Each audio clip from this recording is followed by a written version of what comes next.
A delicious $10 bistro wine? Absolutely. Stay tuned.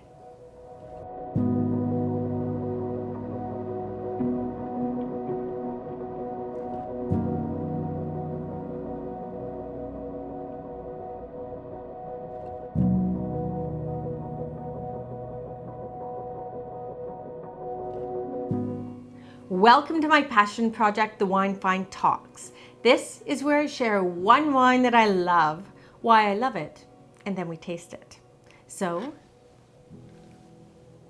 let's talk. The wine I'm sharing with you today is the 2022 Lapin Bleu Merlot, a vin de France that is a fabulous little table wine, a bistro wine really, that you need to know about, and here's why. It's harder than ever to find a dry, clean, well-made wine for about $10. Prices are up for everything, and wine is no exception. So yes, actually, a delicious $10 wine is a find. And this one right here hails from the south of France, which leads me to the second point. Wine is so much more than just another drink. It's an idea. It transports you to where it's from. It's literally another place in a bottle. Lapin Bleu is a wine made from fruit grown in the south of France, where the pace of life is slower, it's balanced, and connection is valued, as is a good meal with wine. I called this a bistro wine because it's mid-weight, dry, and it's a wine that goes with all of those French classics like croque monsieur or steak frite or duck confit. But it also goes well with home cooking, like mushrooms or meatloaf. Living the simple life and living well should not cost a lot, and this bottle proves it doesn't have to. So let's taste. First in the glass, beautiful color. This is Merlot, so you're going to see a depth of color, which you absolutely get. It's also from the south of France, where there is some warmth, there is sunlight, and that is coming through in the glass on the color because, you know, it's a ripe wine. And on the nose, now I love this because even though it's ripe, it's not too forward. You've got that coy sensibility coming through in the aromas, which is very French. It's Merlot, the typicity is there. Chocolate and cherries. The chocolate is sort of a dark chocolate more than milk or confected smelling.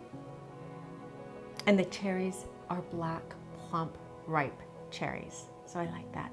Good typicity, lovely nose, not too forward, a little bit coy, and on the palate.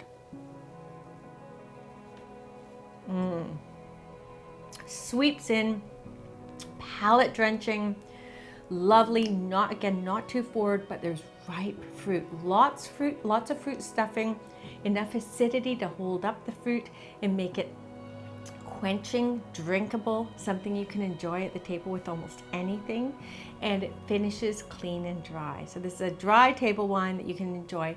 Now I'm going to taste again. I'm just going to see if there's any alcoholic heat at the back of the palate, which is so important for balance.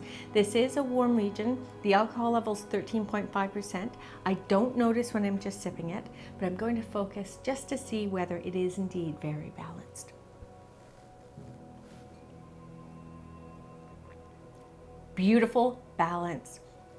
Plush fruit is sort of cloaking the structure. There is no alcoholic heat at the back of the palate. It's medium, sort of medium to full weight, but sort of medium, more medium than full. I like that. It keeps it drinkable and lifted, and all of the flavors found on the nose. So the chocolate and the cherry cascade, along with, I think, a little bit of damson plum or something like that. What I also like is there's a little bit of minerality and dark cocoa powder coming through and lingering on the finish, leaving the palate beautifully seasoned. I even get a hint of white pepper, which I like. So that seasoned palate is really important at the table because it bridges to whatever you're going to have with it. And this is versatile at the table. As I said, you can have it with almost anything.